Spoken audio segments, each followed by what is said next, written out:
What's going on, guys? Welcome back to another one of my videos, and today we're continuing, starting up the Werder Bremen career mode that you guys decided to vote for in the career mode. So here we go. We started it up. I've just done a few little tweaks to the start of the career mode, made the team we're going to be going in for. So this episode you won't see any gameplay. This is obviously the Bundesliga, the German league, so it should be quite a nice league to get going in. Obviously, people didn't like the fact, this was on my Facebook group as well, but people didn't like the fact that the Aberdeen career mode would be in the Scottish League, because obviously the Scottish League, you play each team 3 times, so it can get a little bit repetitive, and I think some people wanted to see some of the Bundesliga action, so hopefully this will be fun for you guys. The videos are going to run a little bit differently from normal. I'm only going to be doing the one game every episode so that the videos aren't too long for you. So only the one game every episode, but I'll hopefully be trying to get one out every day of every week. I can't promise that the whole time, but every day of every week I'll try and get one out. But the videos will be probably less than 20 minutes long each. But this one you won't be seeing any videos. This is mainly just a starter episode. But anyway, this is the one guy in the youth academy that I decided to keep. The only one that looked pretty decent. Even that, he's not that great. But I don't know whether to actually buy a youth scout for you to actually invest in the youth academy, or to go with our 14 million and just go straight out and buy some maybe youngsters and stuff straight out. But I'll show you the team straight away, just so you guys can get a grip of what it is. Obviously, Pavlenka in goal, our highest overall player, and he's not even that old. Well, he's 28, so he's not really going to grow, but he's not going to decrease in overall and his attributes for probably a couple of years yet, so he'll probably be our main keeper, and I don't think we'll be needing to strengthen there throughout this career mode really much. Moving over to left back, Augustinsson is a very nice 76 overall, pretty solid for a lower tier Bundesliga side.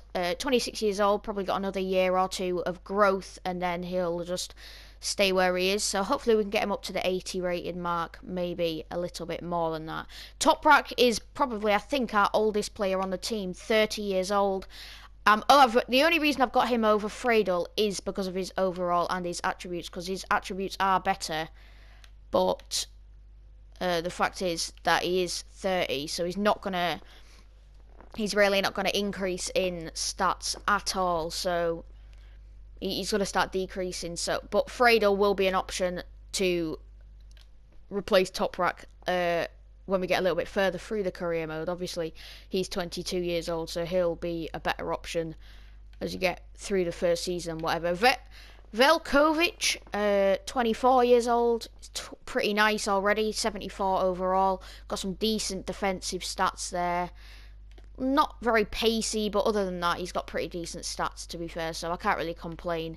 He's a solid centre-back. We might look to get a better one, but I think there's different areas where we probably look to strengthen a bit better. Gabriel Salese, then, is actually 33. He's the oldest player on the team, I'm pretty sure.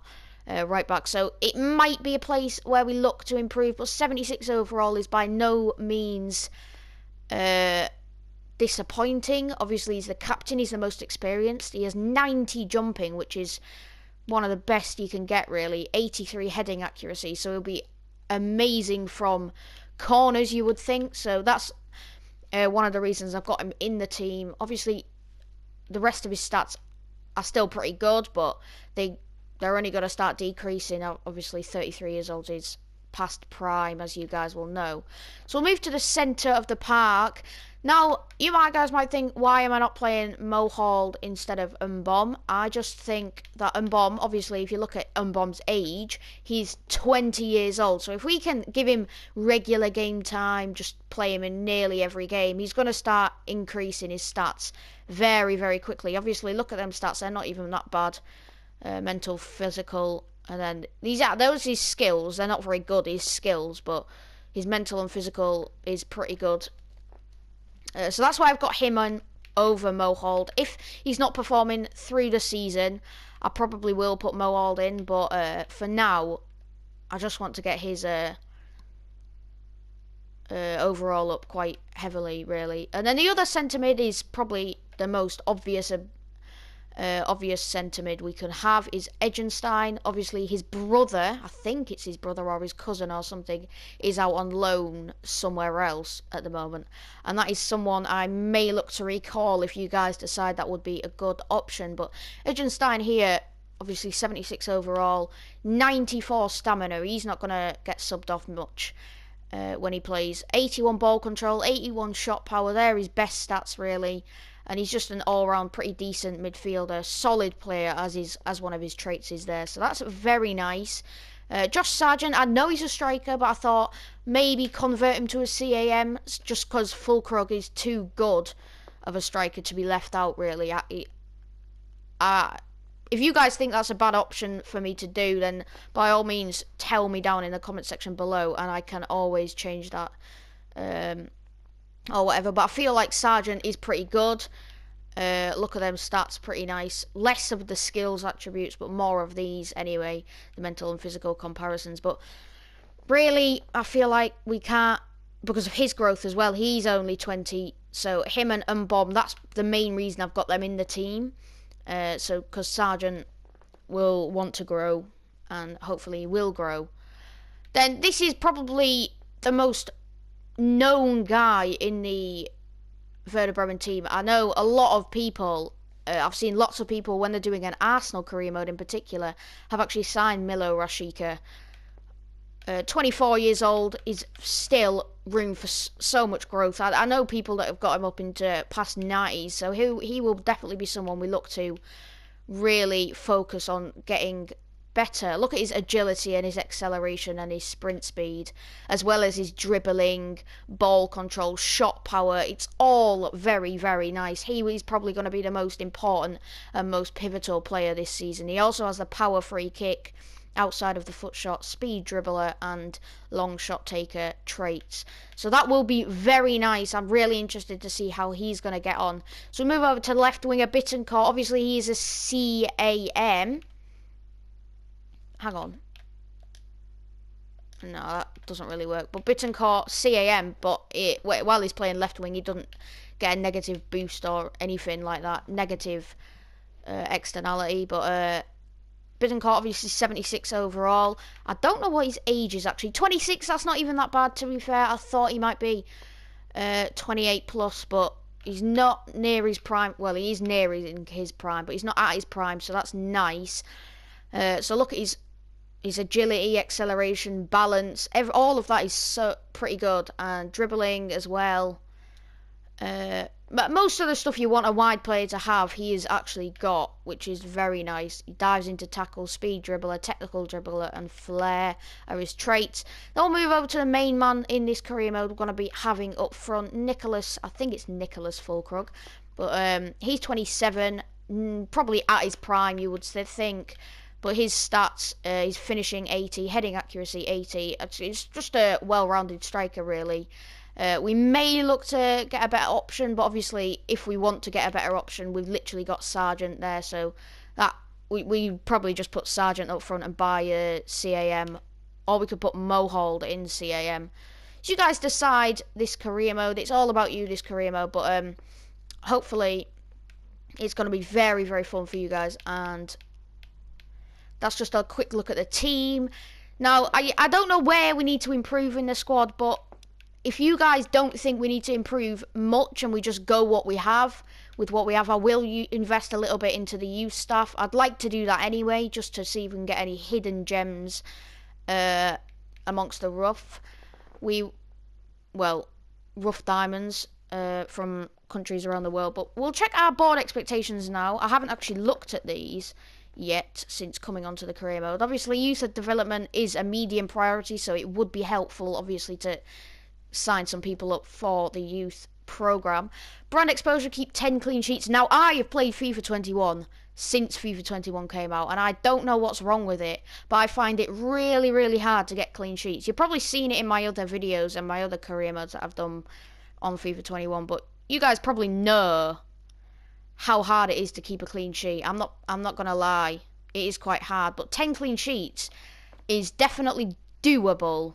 It's not going to be easy, but it's doable. And also sign a crucial player assigned to the forward position. So possibly we do need to look at bringing in a very, very nice striker to replace Fulkrug. But I don't know whether that's really my main priority on where I need to sign. And if he's crucial, he's going to cost most of our money, really. Obviously, no continental success. So I don't know why that's not a very low priority, but you know.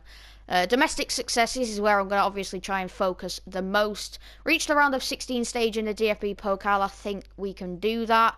Bundesliga finish mid-table, I think we can do that as well. Mid-table's probably... Obviously, there's only 18 teams in the league, so mid-table's probably between 8th and 14th. I'd say between 7th and 14th, something like that. Around 10th or 11th is probably mid-table in the Bundesliga. Within 2 seasons in the Bundesliga, finish in a UEFA Europa League spot. So I do think that is possible. Obviously, within 2 seasons, we get a season to find our feet, and then in the second season, we'll hopefully push on and try to do what Werder Bremen managers in the past hopefully, well, probably haven't been able to do, which is get into Europe. So that will be a focus of ours within 2 seasons, obviously. And then financial is a high priority. Reduce player wages by 27,000 a week. I mean, we can try and do that, but I don't know what... Hang on. Oops. That was my timer, you know, guys, but I'll have to restart that now. Okay, well, that's fine. Within 3 seasons, increase your club worth by 75%. I mean, I'm not looking that far in advance, but hopefully after the first season we'll have a better feel for how much that 75% has gone up. But that's main overview of the board expectations. Is there anything else I really need to show you before I write off for the episode? I mean, I guess I can show you quickly the calendar. Obviously, there's our pre-season friendlies. So we kick off, and this will be next episode, because I'll play all the training games off camera. And obviously, any signings that you guys want me to make, I will also make next episode. But if you look here, this game will be the one next episode. So that'll be the thumbnail. Will be probably a picture of the Cologne badge. But that'll be our kicking off our season with a home game against Cologne. Then an away game against Schalke, and then a home game against Wolfsburg. That'll be the next 3 episodes. Then obviously, we've got Bayern the month after. I think our fixtures are mainly spread out. We don't have a mad, real tough run, as far as I can see. Not that I can see. I mean, Leipzig, Borussia Mönchengladbach, and Borussia Dortmund is kind of a tough 3 games. But other than that, I don't really see any others. And we end the campaign with an away trip to Wolfsburg. So that's going to be tough last 2 games, both away from home, but hopefully we'll have already survived by then. Hopefully we'll already have consolidated our top, or our mid-table finish, really. But I think that's just about it for this episode, guys. Right, before I go, I guess I'll tell you where I feel like I need to improve on the squad. I don't really feel that there's many positions we want to improve at this given stage. So maybe if there's a crucial striker you guys think we could bring in, or he said forward actually, so it might be a left winger or a right winger, but I don't think the wingers are really gonna get replaced as much. So maybe we could strengthen on the bench a little bit, maybe get a younger centre back, although Friedel is still only 22, so we don't really need to do that. Maybe have we got a backup right back that's young? Okay, so we don't even have a right back that's young, unless Agu. Oh, Agu can play right back, so that's probably alright then. So there's not really anywhere I think we need to improve massively, guys, but if you guys think we need to improve, maybe you could think we just bring in a very, very nice centre midfielder to replace Bomb. Or maybe you just dislike Toprak because of his age, or Gabriel Salise because of his age, and you decide to tweak anything. But like I said a million times before, this career mode's really up to you guys, so I'm gonna leave it to you for the signings. So leave them down in the comment section below. Also tell me if you think I should invest in scouting, and tell me how much money I should spend on scouting, because right now I don't think we've only got the one player and he's not really a star.